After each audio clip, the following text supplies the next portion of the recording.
So I'm just going to mute everybody for the beginning of this meeting.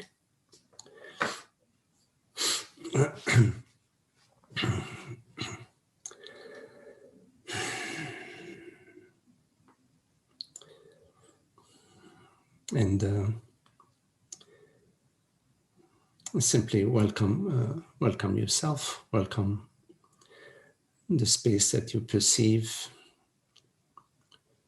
welcome the breath,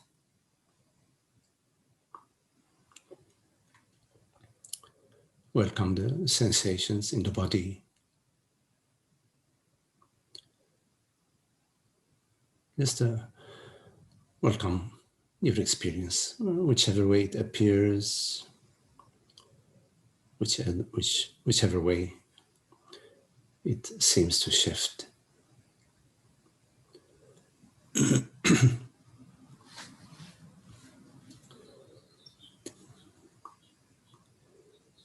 So this welcoming is effortless. It's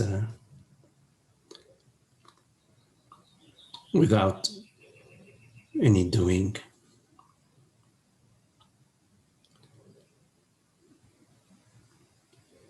And in this welcoming, you receive the message.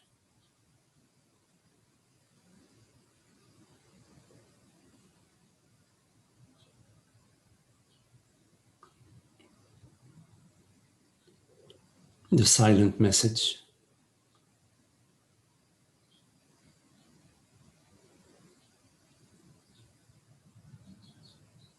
The loudest message.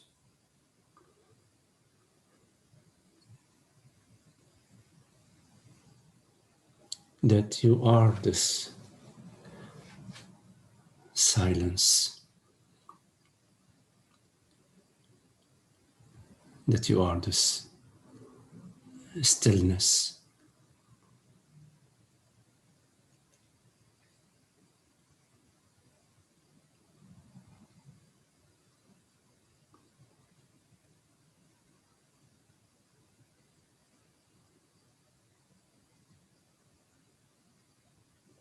The substance, the core, the essence, the heart of experience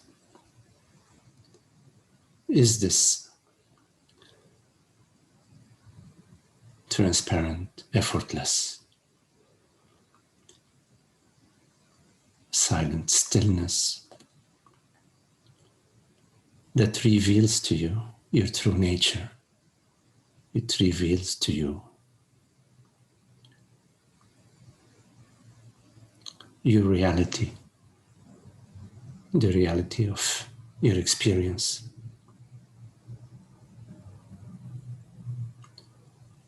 The effortless, silent stillness of the universe, the substance, the core.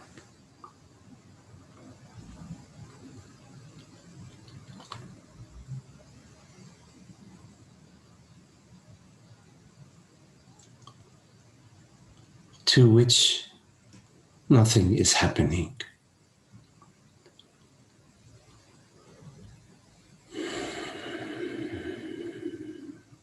This silent stillness appears to you as everything you experience.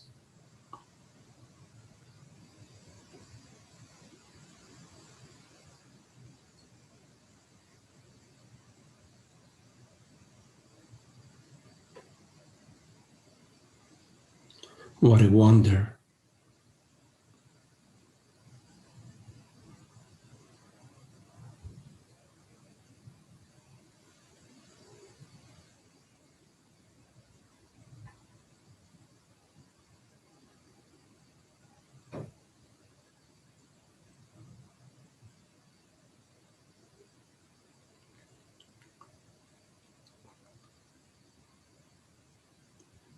In your experience, there are no borders.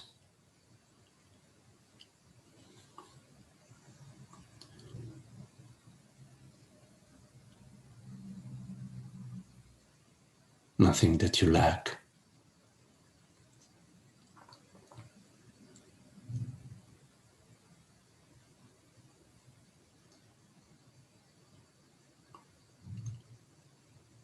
And if anything appears to you,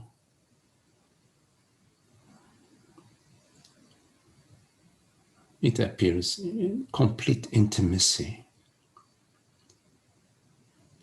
You don't need to stand apart or stand away. You don't need to be a distant observer, because there is no distance.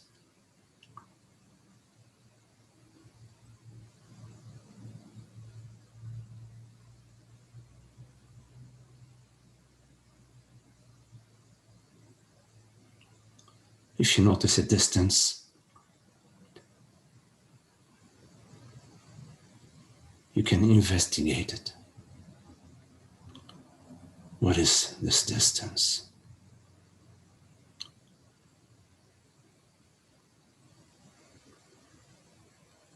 What is it that is apart from you?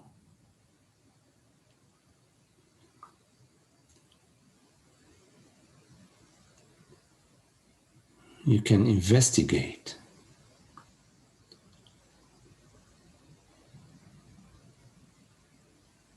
In my experience,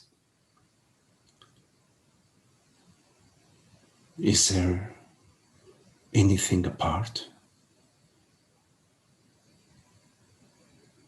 And if so,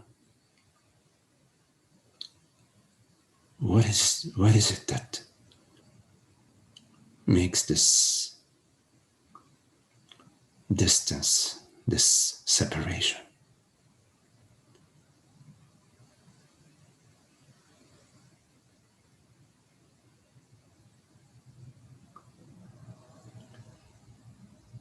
Is it some old belief?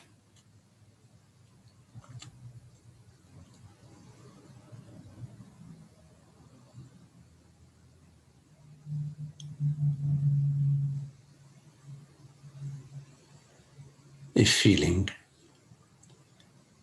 that reappears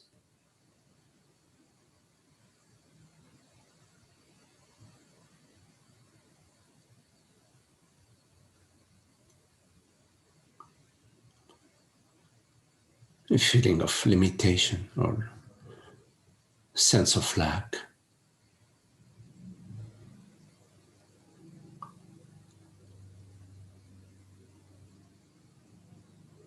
But then you can investigate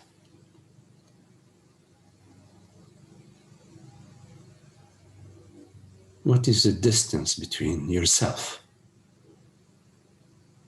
and this sense of lack.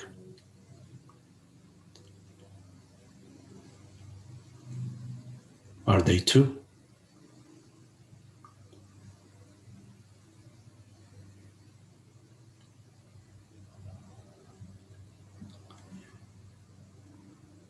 How real is this lack?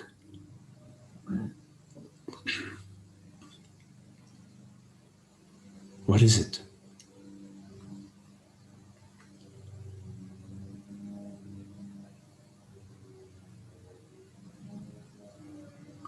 A stream of thoughts.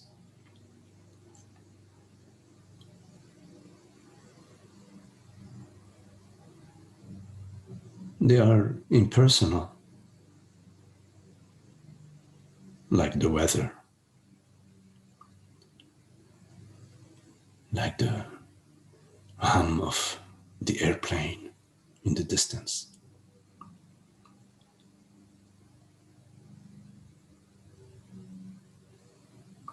And yet there is no distance.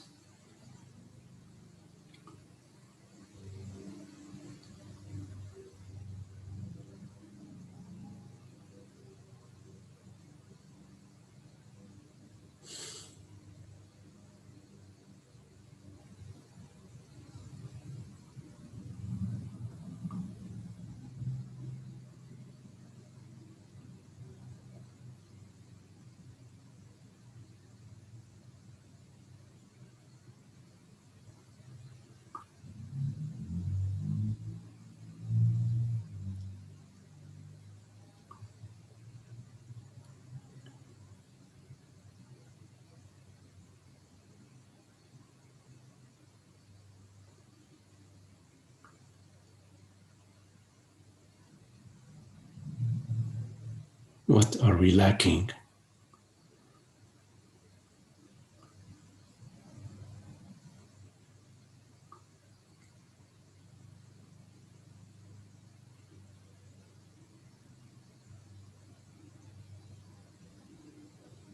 Is there an external reality to the reality of I?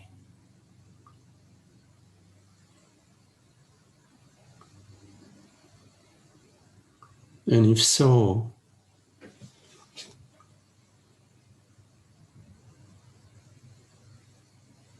we can let it be.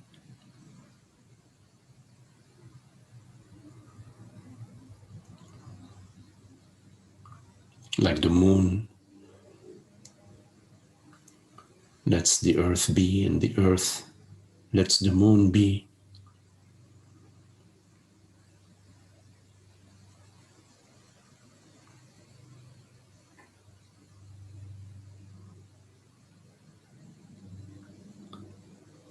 The moon does not like the earth, and the earth does not like the moon.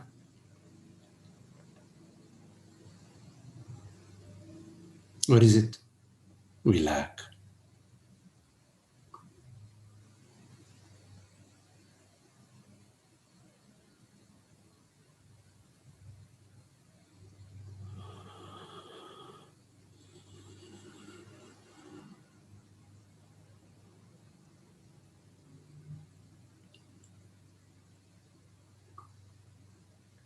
Erroneous thoughts say, I am incomplete.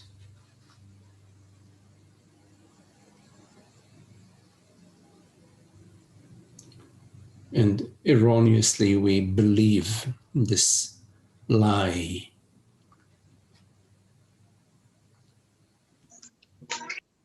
We say, yes, I am incomplete. And I will become complete one day.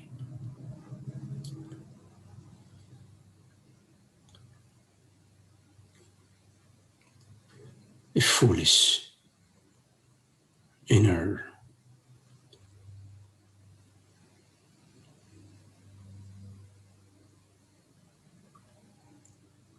unhappy monologue.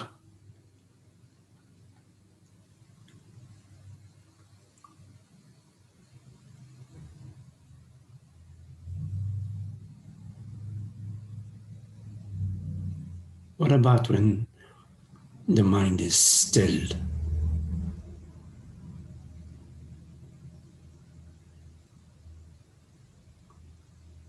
What is lacking then?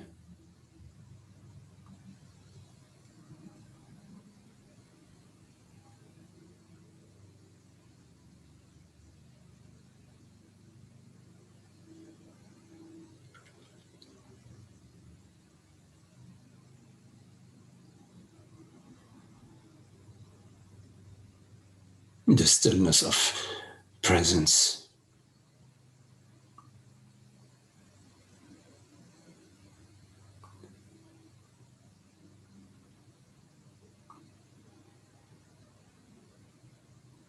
Which is right there, 24/7.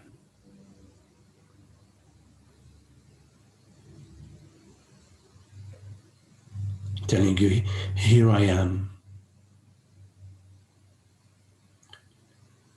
But you cannot find me via thought and feelings.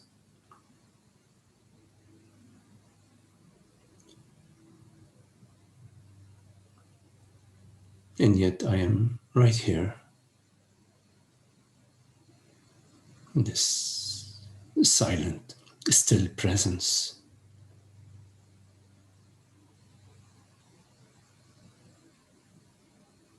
The peace of being,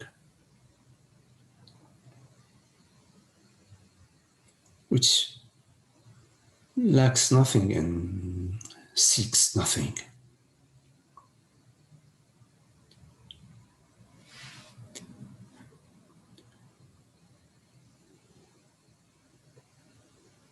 Why would I bother seeking something outside of myself if it is outside of myself?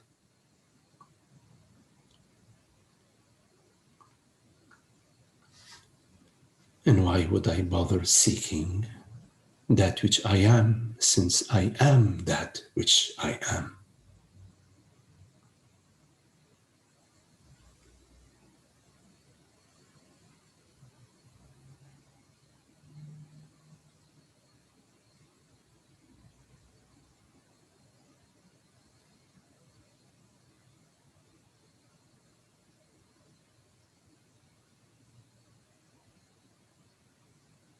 You do not exist in time and space as a separate mortal body mind.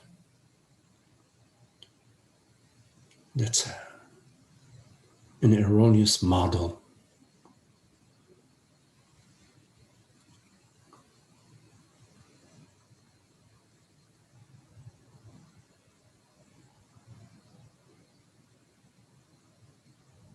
The peace that you seek is that which you are, not as a man, a woman, but as the reality of consciousness,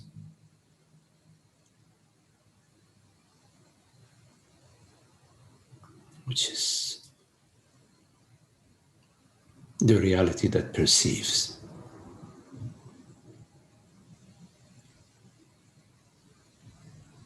That which I know myself as I am, the I, it refers to itself as I.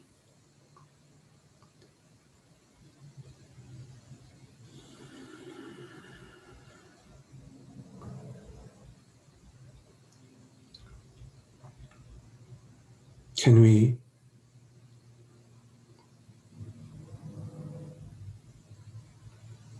invite ourselves to live according to this understanding?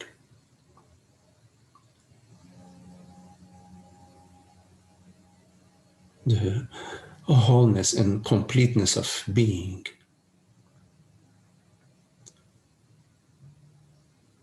that knows itself and does not seek itself.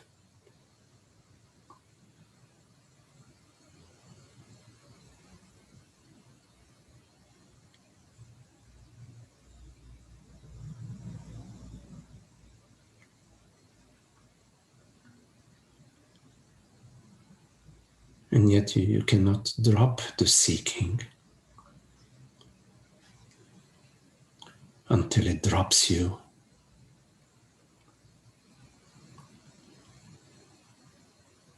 And it drops you once it recognizes that that which it was seeking for is that which was seeking.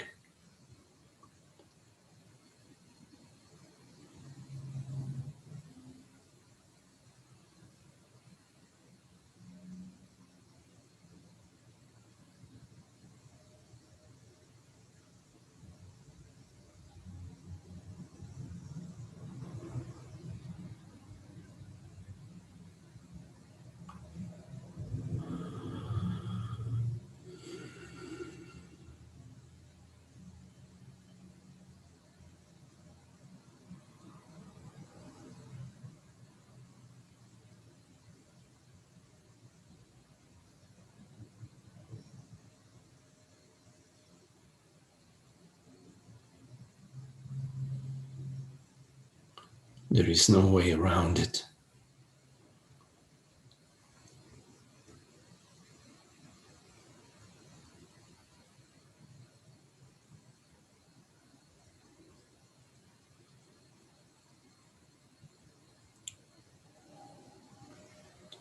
The seeking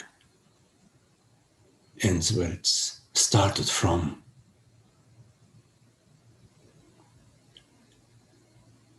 it starts unknowing of itself, and it ends where it started, yet knowing of itself.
Okay, so if you have any questions, please make sure you unmute your mic.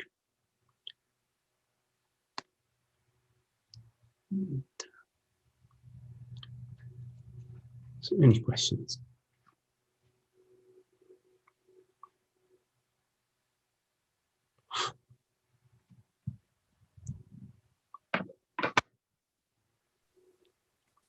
Magdi, Hello, Mina. thank you so much for this beautiful meditation. And when you speak, it's always very, very near and clear and natural. I would like, could you please speak about the power of Maya that veils all that? This truth is in plain sight. Yes. But we don't recognize it. And this power of Maya is said that it is very, very strong. Yes.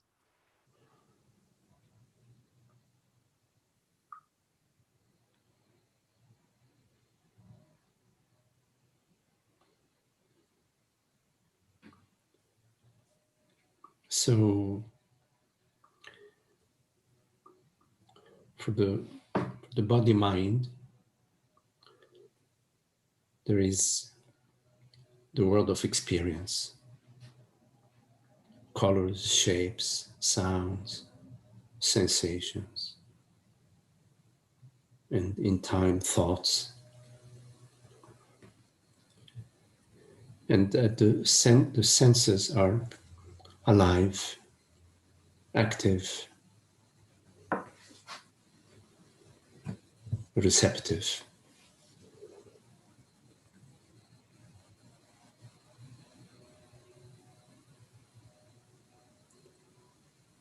And the seed of self-knowledge is within us. Within us meaning within consciousness, the seed of awakening, the seed of knowledge is within the realm of consciousness. So Maya, the veiling, is not really a veiling. I would say it's a coloring of the screen. It's a coloring of the screen. And the journey is within this realm of experience to somehow find the seed of knowledge.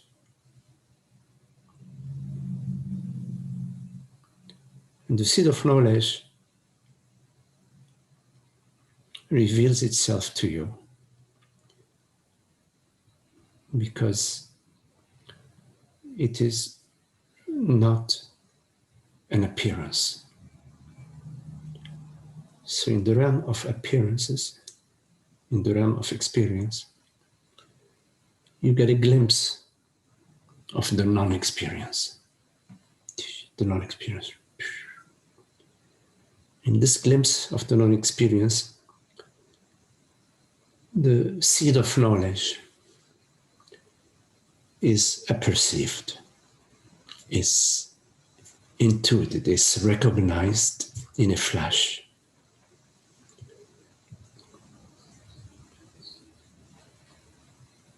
And now within the realm of Maya, there is that recognition, there is that glimpse. It's no longer just the veil of Maya or the realm of forms. There is also an interest, which is our innate interest in peace and happiness. This interest is, the spark is ignited.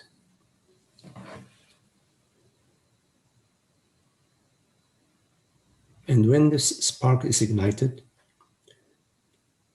we have a direction, and also we are no longer fully engaged in Maya as our soul experience. So the journey is now a quest for that knowledge. And the closer you get to the knowledge, and the more the light of knowledge starts to reveal itself to you, the realm of Maya, the realm of experience, of appearance, the arising, the colors and shapes, the names and the sounds, they start to point to the light. You recognize that all the different colors, they refer to the white light, the colors of the rainbow. They all refer to the white light. It refers to their source.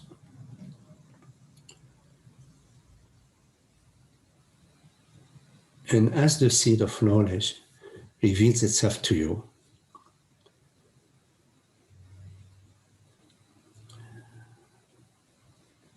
your understanding and your experience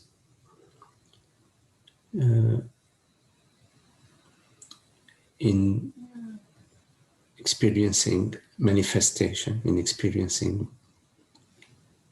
the realm of experience, of appearance, becomes more and more harmonious. Now, the harmony comes because the veil of ignorance is lifted from you. The veil of ignorance is the belief in a separate reality, in an objective reality, the belief in a reality beyond the absolute reality of consciousness, the belief that consciousness is a manifestation of the body or a manifestation of the mind, which is ignorance. When ignorance is lifted, your understanding shifts from the old model that consciousness is the result of the body or brain activity, or the result of mind, is an arising of mind, to the more correct understanding that the world, the body, and the mind are a manifestation of consciousness.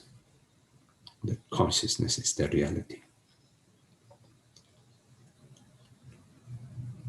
So we start with a dormant seed of knowledge within us and the world of manifestation.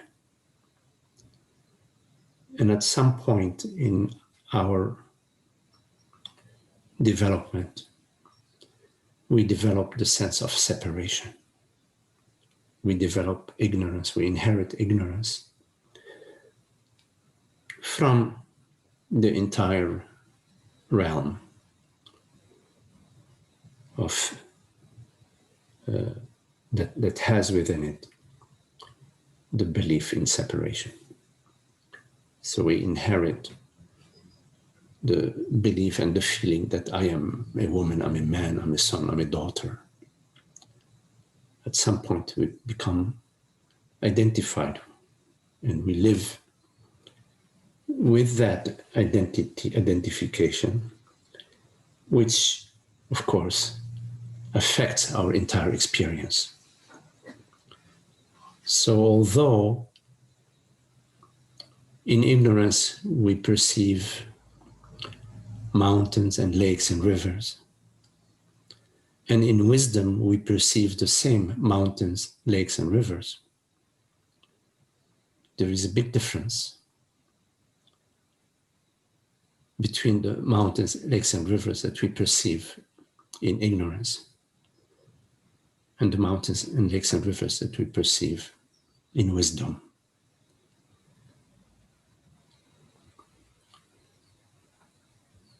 The mountains and lakes and rivers that we perceive in wisdom are recognized as the body of God, my body. While the mountains, lakes and rivers that we perceive in ignorance are perceived to be the creation of some God, God being, some conceptual creator that we hope to realize, we hope to attain.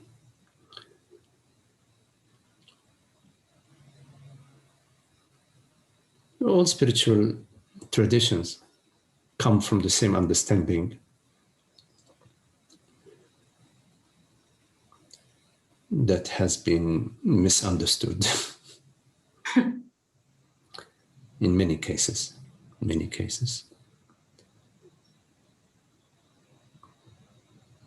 But at the heart of the core of all the spiritual journeys is the same understanding. So if you look at Maya as being just a realm of manifestation, it's never a problem. But if you look at Maya as the sense of identification, the sense of separation, then it spoils the entire experience. Now, thoughts, sensations, perceptions, our conversation right now, when it is bathed or soaked with our living understanding that there is one reality, and that this reality is that which everything is. that which speaks these words and that which hears these words is the same reality. When our experience is imbued with that understanding, then it's in line, it's aligned with the truth, it's aligned with truth. And it carries with it the perfume, the flavor, the perfume of the truth, the perfume of the truth, which is peace and love, causeless happiness and beauty and joy, causeless joy.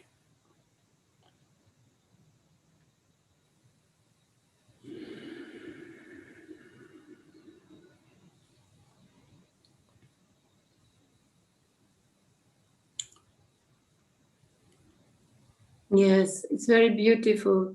At the moment, it's like I realize this a little bit like a back and forth. There is an understanding happening that is deeper and deeper and deeper, and there is also this peace that, nevertheless, what are the circumstances and what is happening outside, I realize that this consciousness or this is not touched, and this is felt like a peace or an acceptance or only an observing and a looking. Yes. But it's like there is sometimes a big understanding, and then it's like all is falling away and it's like nothing. It's like I could say then, I know nothing. I have understood nothing. Yeah. Yeah. So the peace that you're speaking about, it becomes your northern star. You know, the when you navigate, it guides you, and it is knowledge itself. The peace of being is knowledge. All the knowledge is about peace. The knowledge, I'm not talking about knowledge, knowing how to replace a tire in your car. I'm talking about the knowledge about truth, about existence, is about peace. So the choice between knowing a lot of things and peace is an easy choice. I choose peace. Yes. Peace is the culmination of all knowledge. Yes. Love, beauty is a culmination of all knowledge.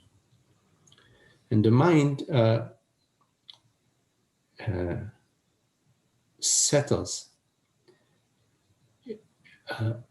in that peace.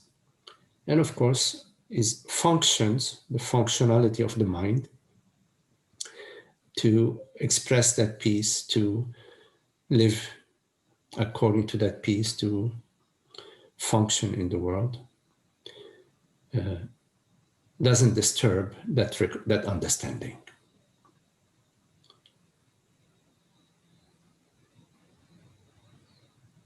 Yes.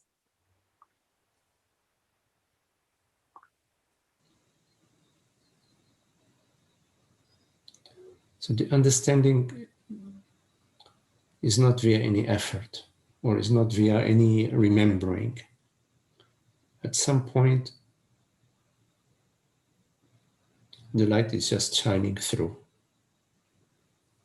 You don't need to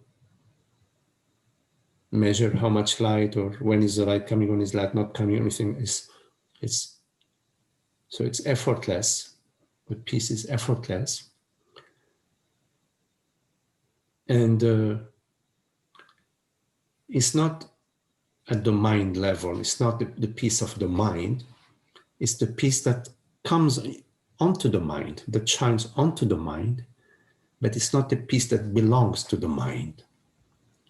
The peace belongs to itself, to consciousness. Yes. So the mind that sometimes says, oh, I want to do this to get the peace, blah, blah, blah, blah, blah, then that's not, it's seeking an object. Yes. The peace we are speaking about is not an object. It's that which we are, that which is, Yes. that in which everything appears without disturbing it.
Okay, Mina. Thank you so much. Yes. Lovely. Any questions?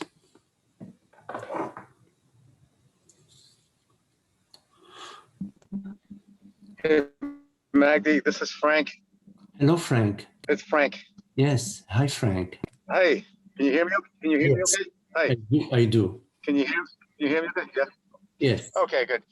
So I've got a very body mind kind of question. I'm sure it's all related anyways, but I try to use my non-dual teachings, what I'm learning in non-dualism to live my use it to put it into practical terms and live my life day to day, because some things, a lot of things, situations come up in life where I just don't know how to handle them and don't know what the answer is to it, or I just put one foot in front of the other, basically, is what I've always done. But so I find myself now, like I'm helping my mom. My mom is 89 and she needs a lot of help. She has a little bit of forgetfulness. Yes. I don't even like using that word. They call it dementia. I don't like using that word. It's just so, to me, it's a scary word. But anyway, so I help take care of her. It's very stressful on me because I live a half hour from her. So every single night, like right now, I'm driving to her house and I spend the night there. So basically my day really comes to an end at around 4:30 because then I drive to her house and I'm just there the rest of the night with her. And then I leave to go to work. Sometimes I get to work late because, she needs help and everything. So it's a very hard situation emotionally, but I know I would not do it. I could not help my mother. Yes. So nothing would stop me from doing that, even if I had to lose my business or whatever. But anyway, so I'm trying to use what I'm learning in non-dualism to help me navigate this in a way that, can be helpful. Yes. So I just thought I'd ask you to see if you had any ideas on how to navigate this situation. Yeah. Yes, friend. So the situation, as you're describing it, can sometimes be difficult.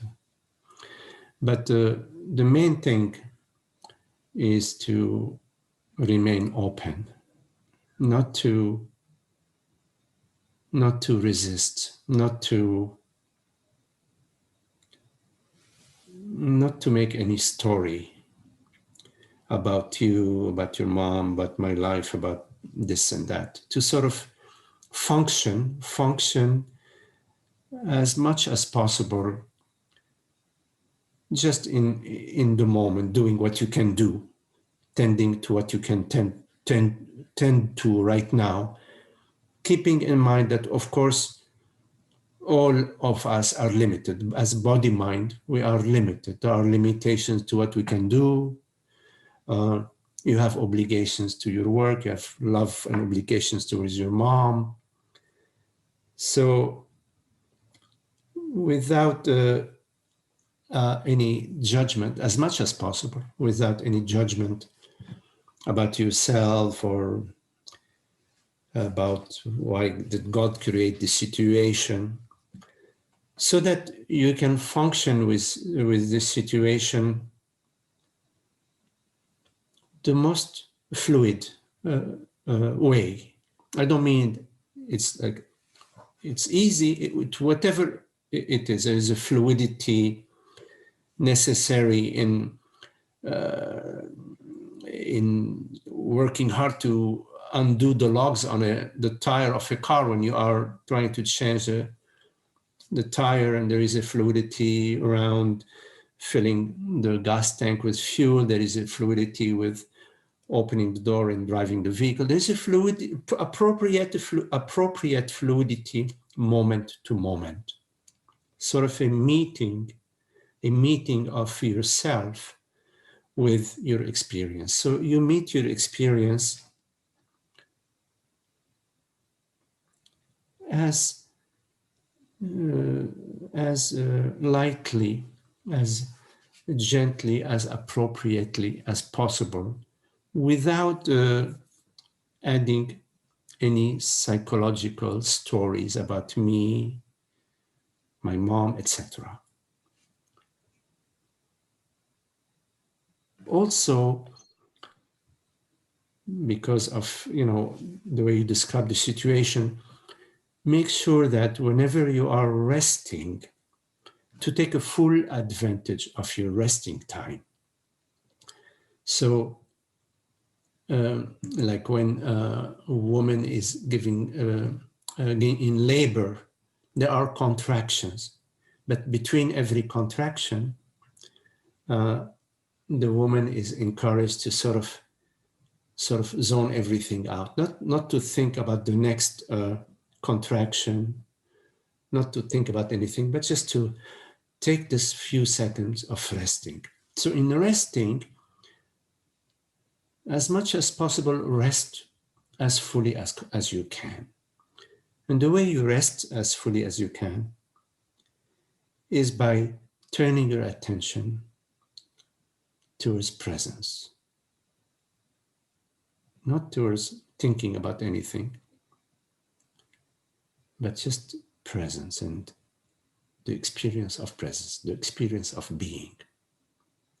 So that you can get, if you're not getting enough rest, you can get at least the most juice out of the orange. The most juice is out of your rest. So you are rejuvenated to be able to take care of the situation.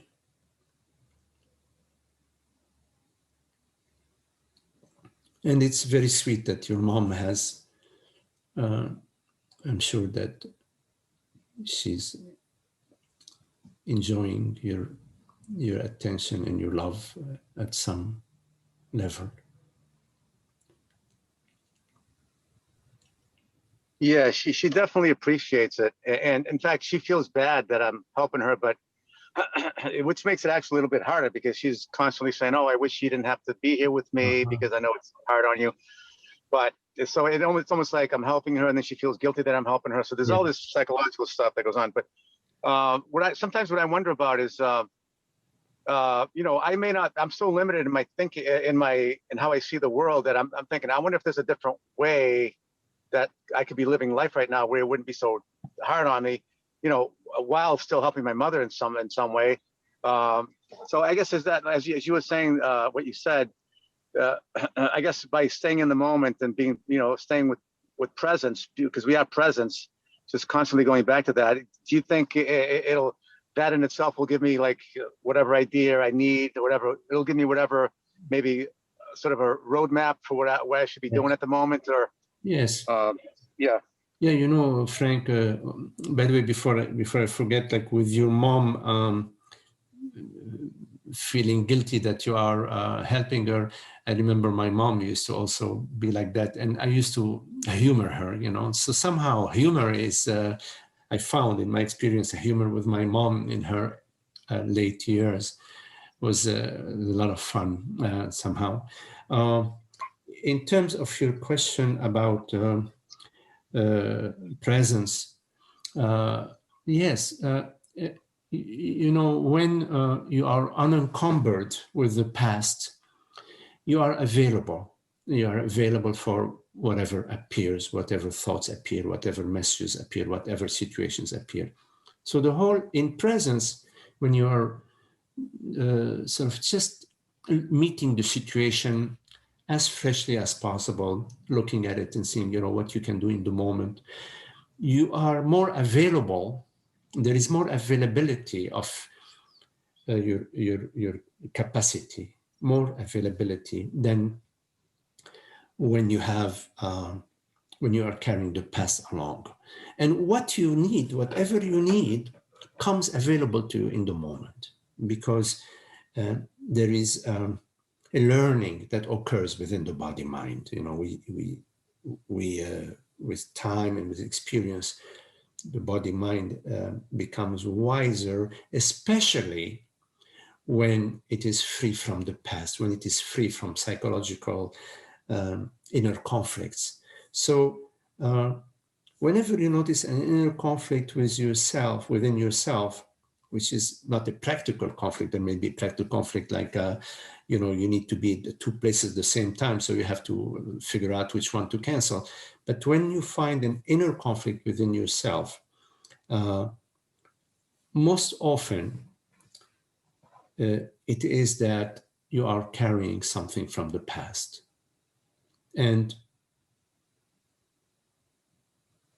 in presence and as presence, everything that is you need to understand and to perceive is there.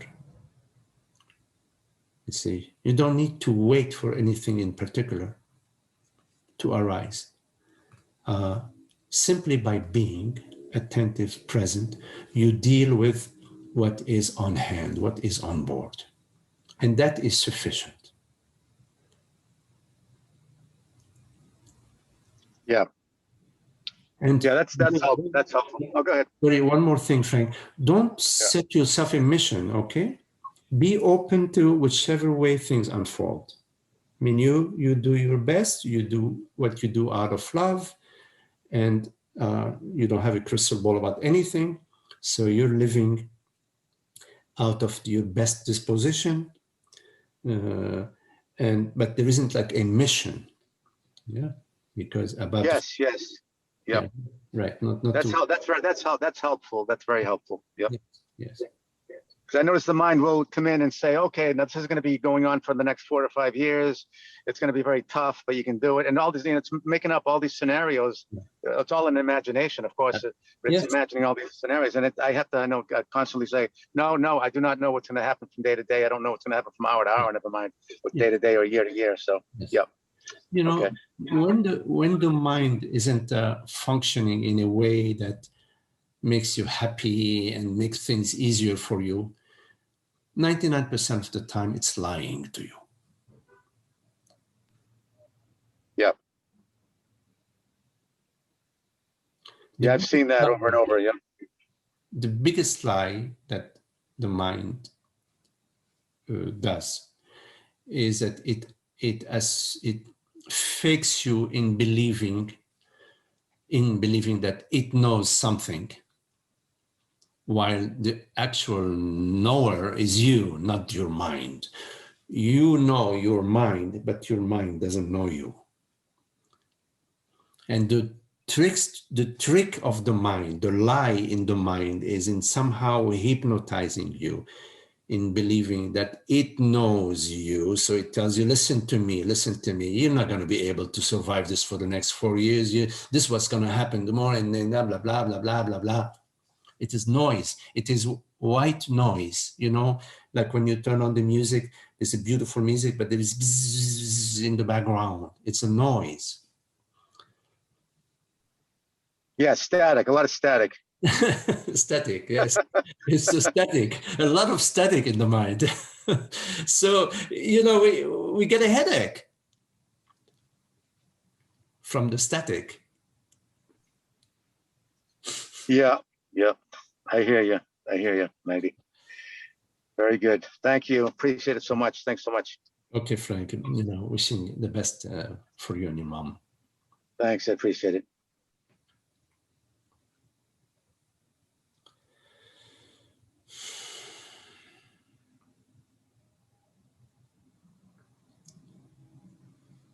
Any questions?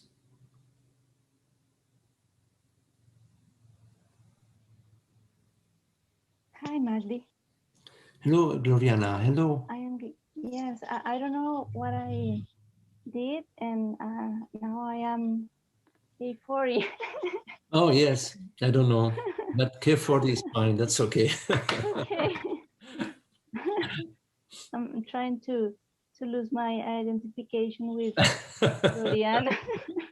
Okay. K40, with K40, you haven't lost completely your identification yet. Just wanted to say hello and thank you also, Yes. as the others said, for the meditation. And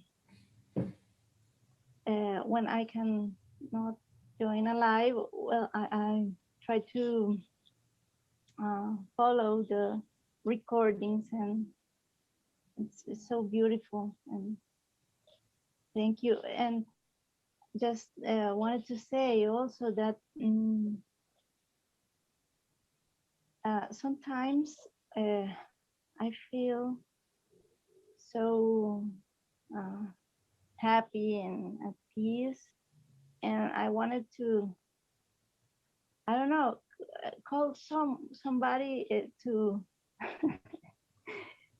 to share this feeling. And also sometimes I would like to share the meditations, and I don't know, maybe in Facebook or something like that, because it's so useful to hear these words. But I don't know if it's okay. Yes. It's natural for us when we are happy to want to share, the happiness. And, when you make your house really nice, or you put some nice plants or flowers, and you want friends to come over, you want to show them, you want them to sit and enjoy, the beautiful, or when you make a good meal, you want people to enjoy it. So sharing is a very beautiful thing when we are sharing sweet things, our love for truth, our interest in in the contemplations, or our happiness. We want to call somebody and share with them, how are you? And yeah, it's really beautiful. And when we are sharing from the place of love, we don't know the effect or the impact it has. We don't know, but it's because it's in the entire open space. It has an impact, like the sun. The sun, it shares the light, and so the sunlight, it provides warmth, it provides light, it provides nice play of the light on the surface of the pond. So the sharing, we don't need to necessarily know, and we may not know, and it doesn't matter. We're not on a mission, it's just we're sharing out of love, and it's beautiful. Yeah, absolutely. In a way, that's what we do here. We are sharing, sharing our thoughts, our questions, our experience, our you know, so, you know, beautiful, no, is follow that. If it's coming from your heart, it's beautiful. Yeah, that's a good, it's a good guide to follow your heart, follow your joy, your happiness. Not so much your mind, because the mind will doubt always, you know, is saying also, no, follow your heart. Mm-hmm. Yeah. Yes, and well, yes, I think I'm learning how to follow my heart without fear Yes. of any kind. It's the path of And happiness. The path. It's the path of happiness. You're coming from happiness, and it stays happy. You know, it stays happy, and you will experience from the world. It comes back to you, tells you yes. It tells you yes. The world, the universe, your experience will give you feedback. Will tell you, okay, yes, Gloria, yes, that's good. In many ways, amazing ways. It's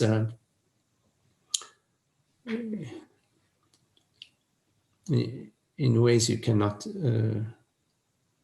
predict. You cannot predict. So yes,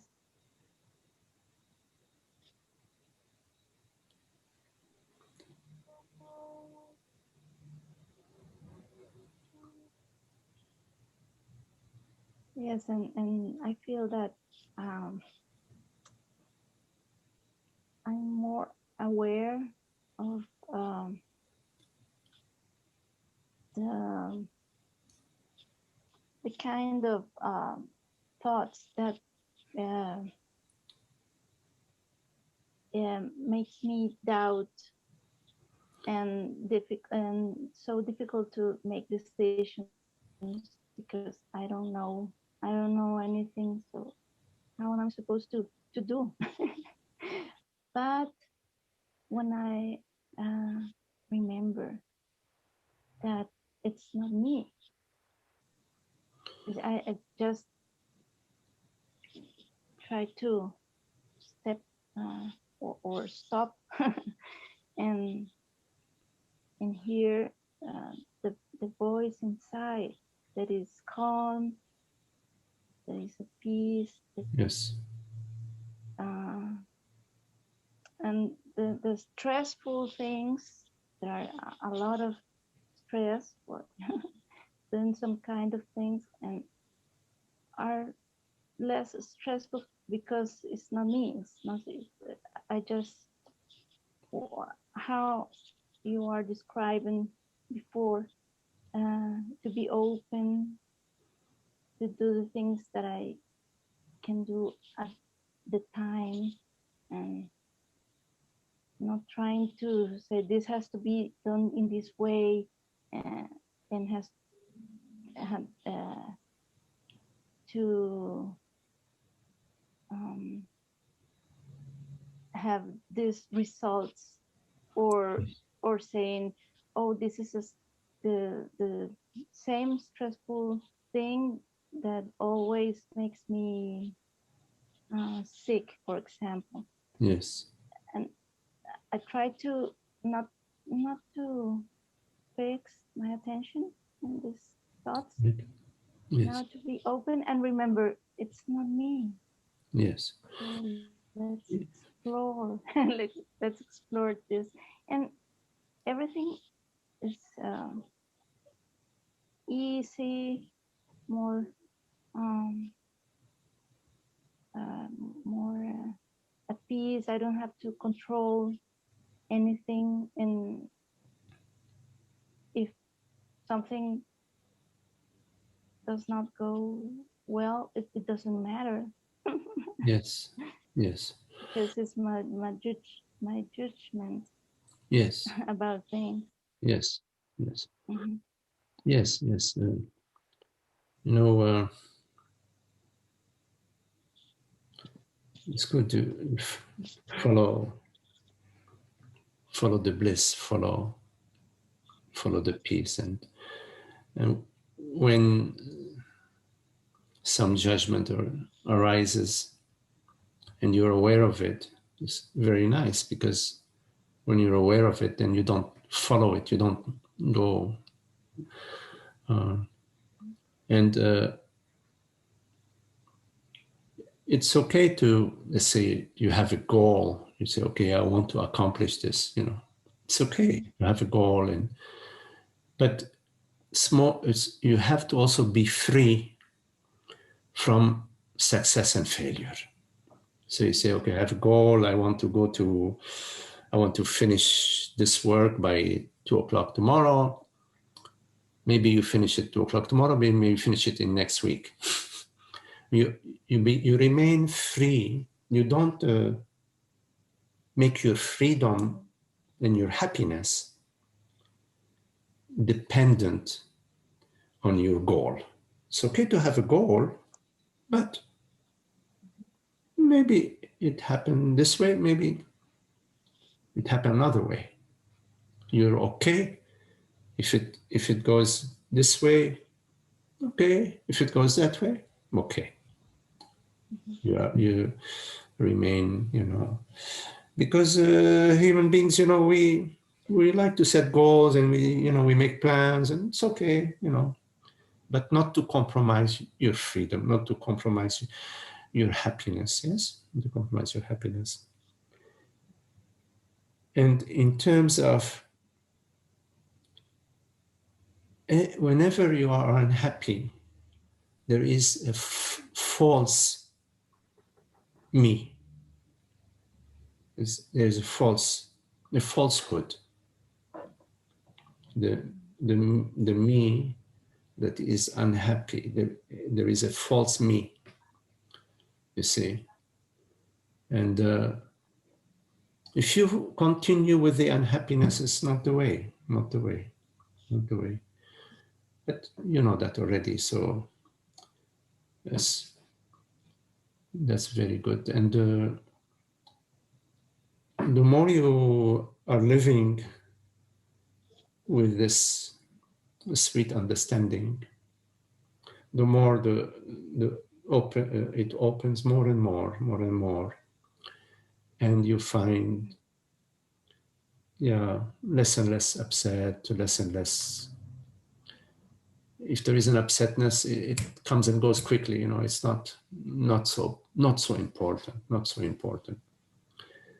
And more and more you realize that it really there is nothing at stake for consciousness, for my reality, the reality of consciousness. It's all one reality. It's all one. It includes everybody and everything. So in a way, like when we are contemplating the truth, we're contemplating it on behalf of everybody, not just here, you know, in the entire cosmos. There is that effect, you see. And that's really beautiful, because this is how we receive, is in this giving, you know. It's not even conscious giving, it's effortless giving. That's how we receive. It's like you know, we get nourished via the flow of love, the flow. We get nourished this way, and it nourishes through us everything and everybody, you see.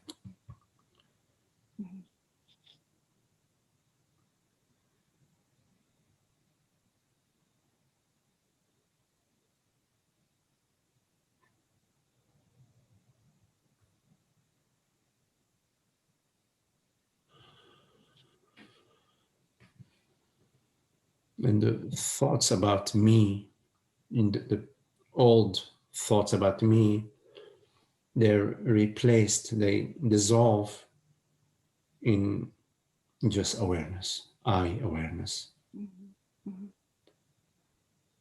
And in eye awareness, there isn't a thought about me. There may be the thought, oh, it's time to cook dinner, or it's time to, clean the house, whatever. But there isn't a thought about me.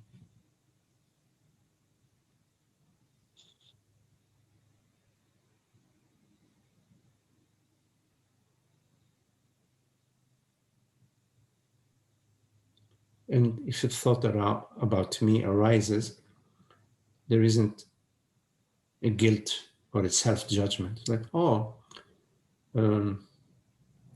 some old remaining arise. Okay, we know it's not truth. We know it's not truth. So it's okay. You know.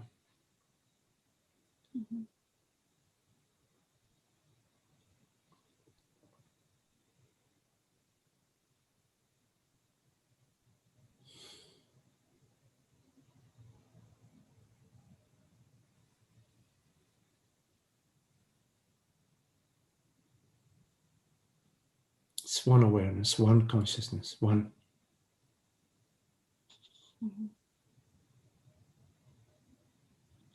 That which hears is that which speaks.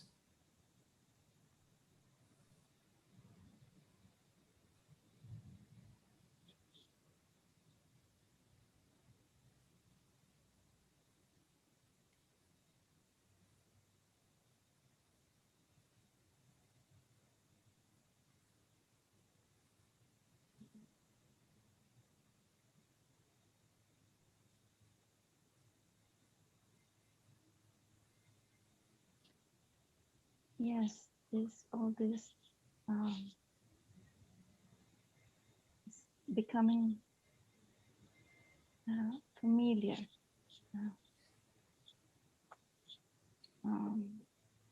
And it's like a journey, but it's a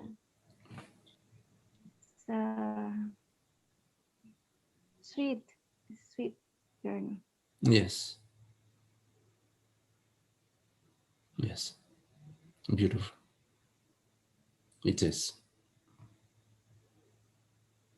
Thank you very much. Okay, Gloriana, lovely to talk with you. Yes. The same. Thank you. Okay.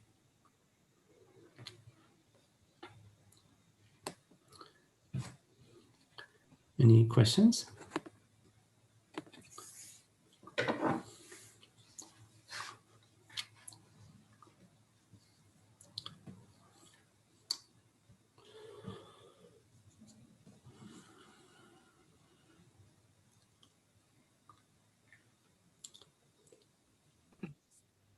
Hello, Holger. Hello, Magdi. Yes. I just wanted to share that this I don't know feels so good. Yes. And I can still feel an echo from the past, a voice which would like to figure things out or justify or to be proud about something and all. But it's so beautiful, just this I don't know, to be really honest. There is just this openness. Yes. And I don't need to be afraid of this. There's so much, it's so beautiful. Yes. Yes. So like being taken care of in a way, and yes. Yes. But nothing to show forth. I mean, I cannot satisfy the voices of the past, like my family members trying to convince me how difficult and dangerous everything is. Interesting. Yeah. Just beautiful. Yes. Yes. So the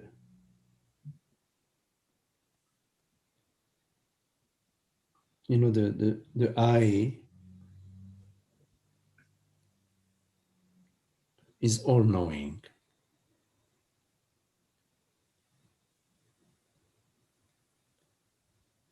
But it's not an objective an objective knowingness.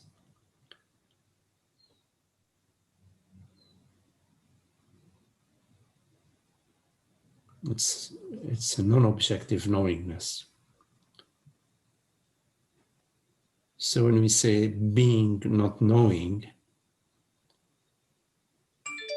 is a sort of not knowing that is a limitless knowingness.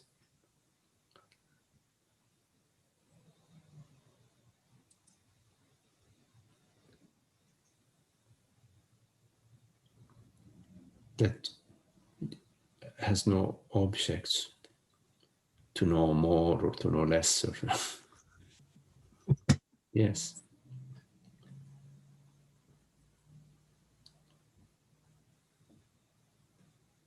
Yeah.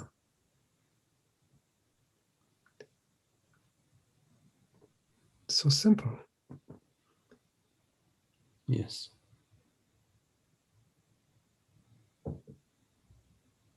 And there is nothing that is not known in that not knowingness. I know that. Yes. Good.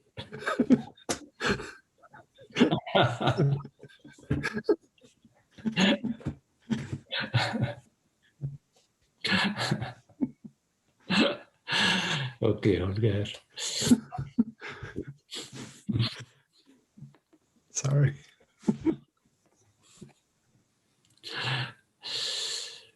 Okay.